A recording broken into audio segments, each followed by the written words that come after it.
The placebo effect. Gurus, the placebo effect, spiritual significance. This is an interesting topic. I call it the plastic tomato effect, which is basically when you have a creation where we are the pieces of God. We are source. We are actually pieces of source God. Us, the beings. So kingdom of heaven is within us. We are it. Thou art that. Tat Svam Asi. We are it. Tag, you're it. I am God. I and my Father are one. Right? In this situation, we are the creators. We are the receptacle. We are the God seeds. We are the potential gods. Don't you know that you're gods, right? So in the spiritual enlightenment game, what happens, it gets really funky and really fun if you cannot be attached to it. The plastic tomato effect is what I call. You can take a 6-foot plastic tomato that you buy from some Las Vegas guy who's just had the wholesale food grocers meeting, of the annual meeting in Las Vegas, and hey, I'll give you $100 for that giant 6-foot red plastic tomato. You take that red plastic tomato, you stick it on a TV channel, you pour some money into it. 24/7, the plastic tomato just sits there on the television channel. You have soft music playing in the background, just nice lighting, and just nothing's being said, just the plastic tomato 24/7, 365 days a year. You do that for 3 years. You start putting out a website that says people are getting healed from the plastic tomato. And it will start happening. It's the placebo effect. People will project their own healing because we've been convinced that we can't do it ourselves, that some outside agency, in other words, some outside God, some outside religion, some outside healer, some outside preacher, teacher, healer, master, guru, is the one that does it for us. And since we are God's source, if we decide that they can heal us, or we allow to let go, water flows in everywhere. Water is not a judge. Water doesn't say, ooh, I don't like this river or this beach. I'm not going to go over there. No, water is indiscriminate lover. God loves everything. Source loves everything. Water goes everywhere. Water loves everything. Rain falls equally on everyone. So the life force source of the universe doesn't judge the packaging. So if it's some Pentecostal guy, if it's some Kriya Yoga teacher, if it's some nature thing, if it's a chiropractor that discovers the technique, water flows in there, i.e. the prana life force, the chi, does not judge. It will flow in wherever there is an opening. Even with a plastic tomato. So if people start believing, after 3 years of having that plastic tomato on a television channel, creating a website, and you can take the plastic tomato on tour, and people will come out to see the plastic tomato. And they'll pay good money to do it. I touched the feet of the plastic tomato and I felt the energy go through my body and I was instantly healed. I gazed into the eyes and saw the creation of the universe. I gazed into the eyes of the plastic tomato, right? I'm not saying the healings don't happen. They do. But when we assign significance to the form, in this case, I'm using a crazy, ridiculous example like the flying spaghetti monster or the plastic tomato, right? We assign significance to the form, to the ritual, to the person, to the specific meditation technique. I've learned the ultimate Kriya Yoga meditation technique. It is the one and only true lineage, I've done that, by the way, with Yogananda stuff. I still do the Kriya Yoga. I love it. But we're assigning significance. I still do yoga because it has effect. But remembering that ultimately I am that thou art. Soham Hong Sao. Right? That thou art. I and my Father are one. It's the same teaching. So assigning significance is a tricky game. And so even teachers, or the gaze of so-and-so, if you go and get gazed upon by so-and-so, I'm not saying the healings don't happen, or you are held in the arms of the loving mother of the universe. You go to darshans, you go to get dikshas. All that stuff is real. All of it works. But it is you that is the healer. And now true masters, real masters who know this, allow for the game. They don't judge it. This is why whenever there is an opening, there tends to be a crack in the worlds. The water flows in this case the light flows in. The love, the non-judgment cracks open. There's a crack where the light gets in. There's a sliver where love crawls in and does its wily thing. That's a line from one of my songs. There's a sliver where the light gets in and love crawls in and does its wily thing, right? And then we assign a significance. Oh, this is where it happened. We have to build a statue. We have to build a church. We have to put a thing, the Holy Dome of the Rock where Muhammad ascended. We have to put a giant cathedral, St. Peter's, where Peter was crucified. We assign significance. This is where Guru Nanak, this happened. We have to have a statue. We try to freeze it. Elvis has left the building. God has left the building. God is the formless. Source is the formless.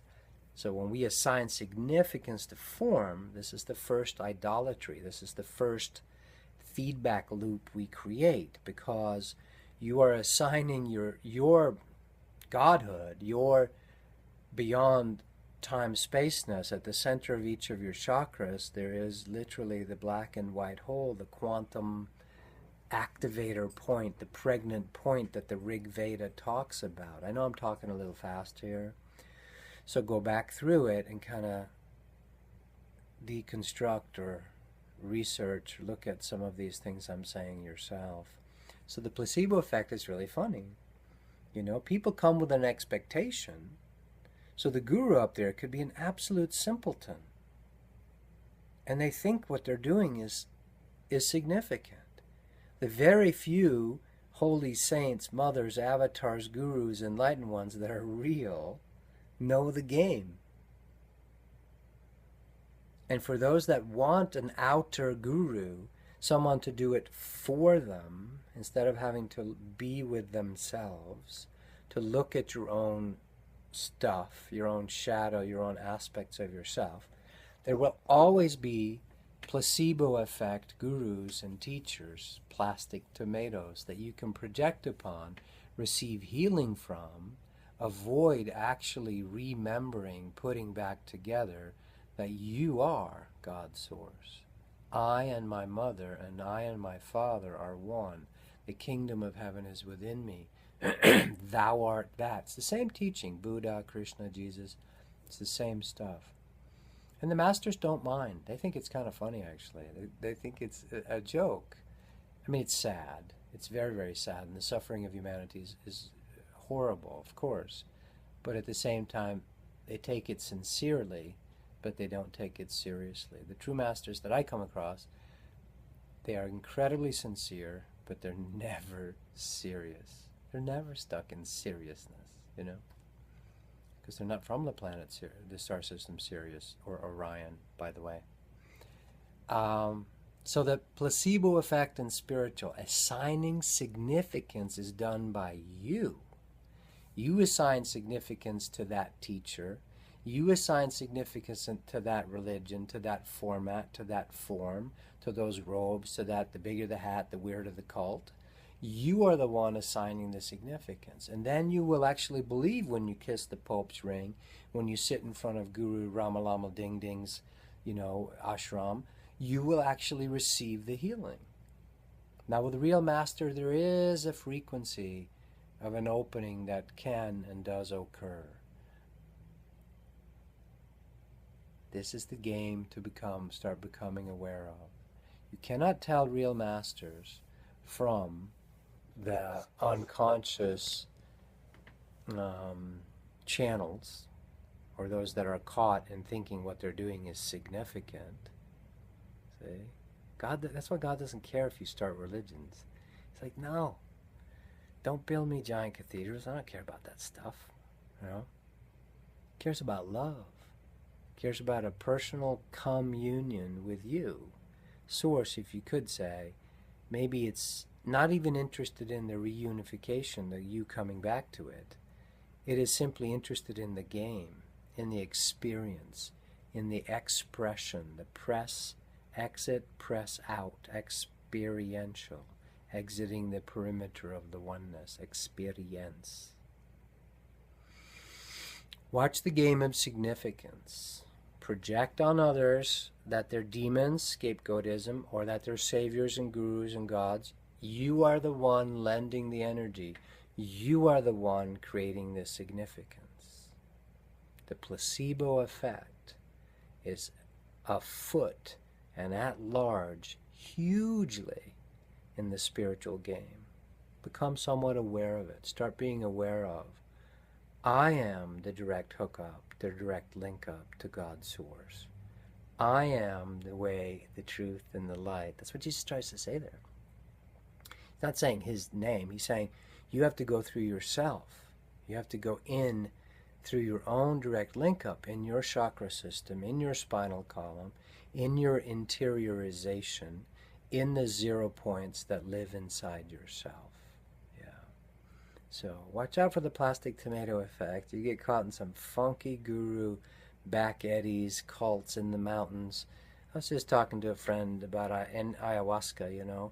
And it's, as ayahuasca gets more and more popular, you're going to have all kinds of little people who are taking ayahuasca, and then they're going to get seduced into being significant. I am the best teacher. I'm the one with the word of God. Anytime someone comes in and says, I've got the important message that needs to be channeled to humanity. The significance thing, real gurus laugh at that. It's a bunch of bullshit. Real masters, Yogananda, you know, Babaji, Jesus, Krishna, Buddha, Osho. The real guys, they don't assign significance. They know you are incredibly sacred, but you in yourself are not significant at all. There's no sacred teaching. God's not on some sacred teaching plan of anything that you could say in form or create ritual or significance over. God is the destroyer, source, the universe God. I use God because I don't have any judgments on that word. Is the destroyer of significance. Shiva, that's why everybody loves Shiva, because he sits beyond form. He's beyond form and significance. Simply is playing with energy. Don't fall for the 6-foot plastic tomato as he or she comes to town. Or if you go, be conscious of it. Enjoy it. Enjoy the energy game. Everyone's assigning significance to this guru, this darshan, this divine mother. I've gone to them. Last one of the, I go to feel and check it. It's still that game playing out. Now there's a few real ones. And even when they're super sincere, if they get caught in the significance game and sacrifice themselves for humanity, I would suggest that's the game you're going to get caught in. The martyrdom significance, we have to save the world. It's no different than Scientology or Jehovah's Witnesses or Mormons or something. It becomes this proselytizing push, push, push thing instead of the peace beyond all understanding. Instead of direct, simple communion with God.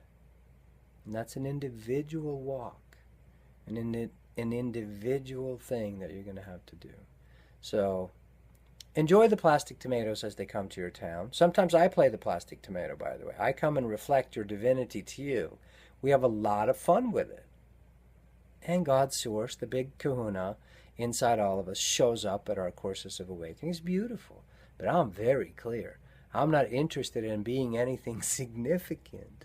It sucks. It locks you into something. Who wants to be locked into anything? I don't. Been there, done that, other lifetimes. Thank you. Not doing it again. All right. Much love.